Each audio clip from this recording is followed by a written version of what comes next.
Although we have only gotten one teaser and one sizzle reel so far for the Rise of Skywalker, I think the imagery we have been shown has been more than enough to get the fandom's collective hype meter to explode. Of course, there are still those people out there forever convinced a series of films ruined their life. And hey, if you are one of those people, I hope somehow that The Rise of Skywalker reignites the flame for you. If not, go to therapy. Anyway, I think it's time for me to go through each frame of this sizzle reel and ramble on about what I think concerning everything I saw. And as you guessed it, I have a lot to talk about, and some of it will be a tiny bit spoilery, so fair warning. So right off the bat, we see the main heroes of our sequel trilogy united on a desert planet, which we know now as Pasaana. And we also see that a very large celebration is currently underway. I have seen a lot of people saying they think this is towards the end of the film. However, I think this is the end of the first act when the heroes arrive at the planet Pasaana. I think Leia might have actually tasked Rey with going to this planet, giving her a mission. I think the heroes will need to find an individual who has information on the whereabouts of the rumored MacGuffin, and from here, Kylo Ren and his knights will pursue our heroes as they escape the planet of Pasaana with the intel or cargo they picked up. Again, this is my hunch, because we have seen the Knights of Ren on a desert planet for filming, as well as seeing Rey and the group on a barge fleeing jump troopers from the First Order. I also think that those Aki-Aki aliens will be integral to this portion of the film, and I think those Aki-Aki aliens are newer versions of JJ's previously envisioned shamans that were going to be part of the original concepts for The Force Awakens. We have seen some images of them participating in some group dance, so maybe this will also be a very whimsical part of the movie. In regards to the look of the Pasaana party, if that's what we're calling it, it instantly reminded me of Stargate, and that is sort of surprising to me because I absolutely never ever think of Stargate, ever. And what's interesting is that Stargate uses something that looks exactly like the World Between Worlds portal. I don't think there is really any connection going on there, but it's interesting. It definitely looks like just one big gigantic version of Nema Outpost, but that's only due to pretty much the flags and then the fact that it's a desert.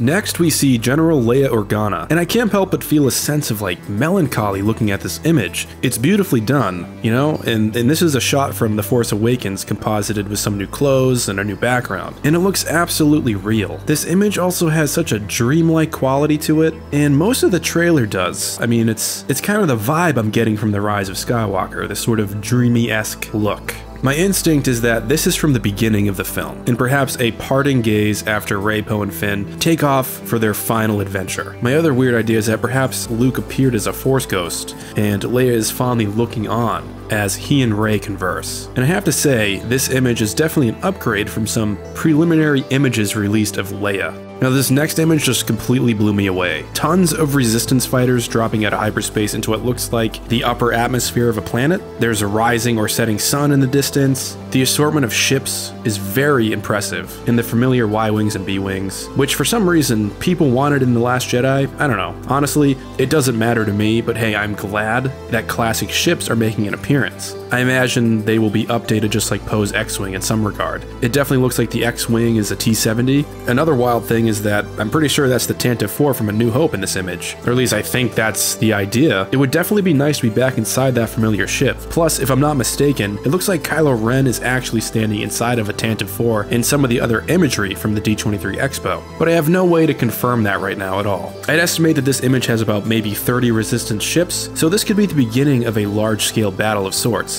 And I'd be lying to myself if I didn't say that this reminds me a lot of Return of the Jedi, but in a very good way. Big old battle, tons of ships. After this, we are graced with probably the second most intriguing part of this series of clips, and that's this Imperial-class Star Destroyer fleet out in deep space. There are thousands of them lined up in some nebula that's full of lightning storms. Part of this reminds me of the old Thrawn trilogy concerning, you know, thousands of ships being run by clones under the guidance of Thrawn. I'd say it's a safe bet to say JJ got a little bit of inspiration from the Katana fleet. Now, it's definitely hard to see, but under each one of these Star Destroyers are gigantic super lasers, and we learned about these way back from making StarWars.net. It's almost a play on Han's lines that there would need to be a fleet of thousands of ships to destroy a planet. Well, here are thousands of ships equipped with super weapons. I wonder if the ultimate goal here is to just destroy the galaxy. To be honest, that would be a pretty mind-melting ending. Now, what's interesting is this is another concept borrowed from The Force Awakens which never made it to the screen. JJ wanted some some old Imperial ships repurposed, right? And he wanted some of them equipped with massive guns, which would be Death Star tech. And it looks like Episode 9 is allowing him to dive into a lot of old concepts and giving him his wish of exploring these things. And I get it, you can't put everything to the screen, so, you know, it's cool to see him going back into the old Force Awakens book. Now, another thing too is that it would be wild if this shot was the opening of the entire film. The scroll finishes, we tilt up to the underbelly of this Sith fleet in deep space. All the sound that we would hear would be thunder, and then just tense music rising. Now, I'm sure this probably is not the intro to the movie, but I bet this scene does occur within the first act to keep the stakes building. We finally see a new image of Finn and JANNAH, who is a new addition to the sequel trilogy. They seem to be in some sort of ship that seems a bit similar to the Falcon, but I don't think this is the Falcon at all. Can't really tell. There was a new ship shown earlier in this montage reel, so perhaps Finn and JANNAH are on that ship, but I have no idea.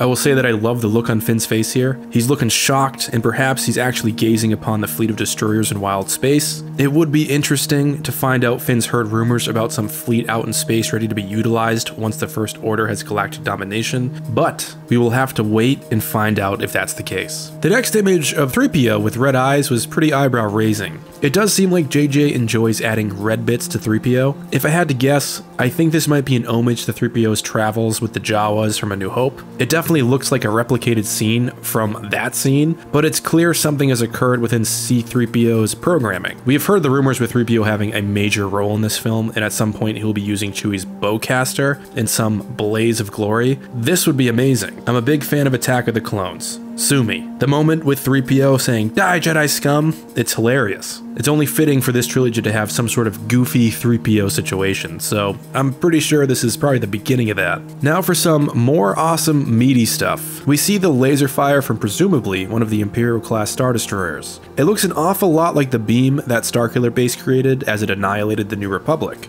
I think what we are seeing is either a preliminary testing of said weapon, or the beginning of an attack on the planet KIJIMI, which was shown to be a snow planet. I think this would make sense since we have heard a bit about Zori Bliss helping the Resistance and also being an old ally of Poe Dameron. So yeah, my hunch is that what we are seeing is after the midpoint of the film when the First Order and Sith fleet begin truly attacking the galaxy and remaining Resistance. The next few images I will talk about all at once since I believe they are from one specific scene in the beginning of the film. Spoiler alert. I do know that the beginning of this film has a bit of training with Rey and Leia. It was said that she will be with Leia in a forest during the day training with her remote similar to that of the Jedi training remote from A New Hope. So voila. Rey definitely looks frustrated as things aren't really going too well, or perhaps she's having a bit of that Luke whininess because she can't figure out a specific Jedi ability. It's clear that the saber gets stuck in something, and as she pulls it out, it just whips out of her hand and it ends up cutting down a tree in the forest. Now if I were a betting man, I'd say that this is exactly where Luke Skywalker pops up as a Force Ghost like I said earlier. I think it would be really similar to how Obi-Wan shows up to Luke in the first act of Return of the Jedi. Now, the rumor is Luke supposedly catches a lightsaber physically in this film, and I think we just saw the moment before this happens. It would be really cool to see Luke Skywalker catch it, sigh, and then give a lesson about frustration and patience. Note, I do not want a lot of Luke Skywalker in this film whatsoever, and I know that sounds a little bit weird because I found him absolutely fascinating in The Last Jedi, but less is more in my opinion, especially when dealing with Force Ghosts. I love the image of the saber cutting through the tree, and another thing that I also noticed as I was watching this is the fact that Rey is wearing some kind of red scarf around her hand, or a bandage. We learned about an incantation in Jedi Lost that helps Jedi stay balanced in the Force. This could be that very thing, or the simple answer is that she was covering her eyes with this at one point during her training in the forest.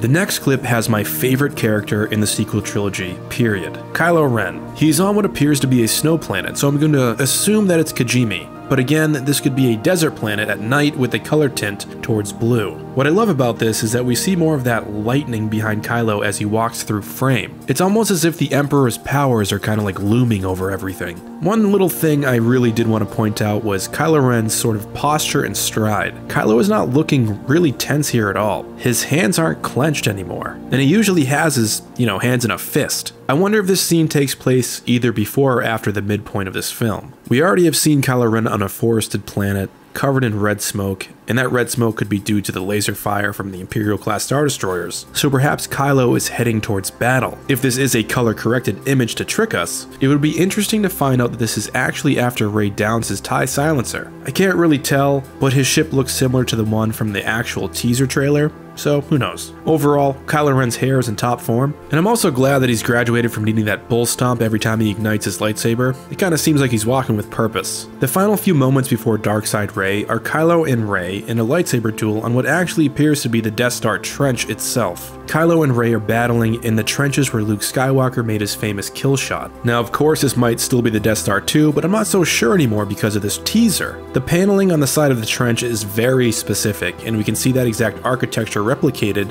on the ground Kylo and Rey fight on. Beyond the iconography of the final battle being on the carcass of the Death Star, this fight is pretty much the inverse of the Mustafar lightsaber duel. That was a fire fight, and this one is a water fight. And it's very fitting to the nature of Star Wars storytelling. However, I don't think this is in the exact final act of the film at all. JJ is definitely pulling something on us in regards to what leaks he's allowing out, and what he has sort of kept close to his chest so far. I'm of the mind that we really don't know anything at all about the third act. And there is a reason for that too, which I will talk about soon in a live stream. But essentially, to make a long story short, I'm positive that JJ made sure that his cast and crew only had the working materials they needed for that day or that specific act. And no one that worked on the first act, third act, second act worked on any other acts. Obviously, this doesn't include the actors, but just the crew. I do love the imagery of the crashing waves all around Kylo and Rey. It's definitely a visual metaphor for these two as well. Turbulent. Now, you have all heard my thoughts on Darkseid Rey, but I will be brief here again. I think there are really only two possibilities. Either Rey is truly going to have a turn in this film, which would be extremely interesting, and as far as I'm concerned, would be not too insane based on her past history of flirting with the dark side. I'd guess, or I think if somehow she realizes that the only way Ben can go back to the light is for her to embrace the darker side of the Force, this could work. But I also think that that would end up pissing off a lot of people. So what I truly believe is that this is a vision, but not a ripoff of the Dagobah scene. We already did that. It would be weird to have that again. I think this is something someone else might be seeing, and I mentioned that someone could be Kylo Ren. Kylo Ren is clearly obsessed with Rey. He wants to train her, he wants her to join him, he wants Rey.